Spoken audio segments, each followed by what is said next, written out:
Kad shvatite da vam na internetu apsolutno nitko nije ništa dužan, napravit ćete jako puno za sebe. Naime, internet je mjesto na kojem može obitavati bilo tko i može se ponašati kako god želi bez ikakvih sankcija, to jest bez vrlo malo sankcija jer zakoni online ponašanja još uvijek nisu sprovedeni kako bi trebali biti. I kad shvatite da nije stvar vaša da očekujete da se drugi ljudi na internetu ponašaju onako kako vi želite, nego da vi uđete u vlak onih ljudi koji vam na internetu odgovaraju, tada ćete napraviti jako puno za sebe.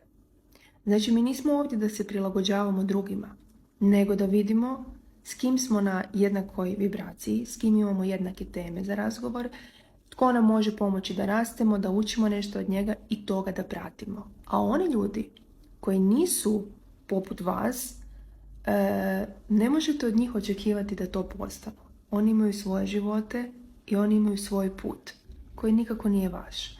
Zato kad shvatite da na internetu trebate prihvaćati ljude, a ne osuđivati ih, napravit ćete jako puno i za sebe i za društvo, ovo na Balkanu, ali i generalno za društvo u svijetu. Ugodan dan vam želim.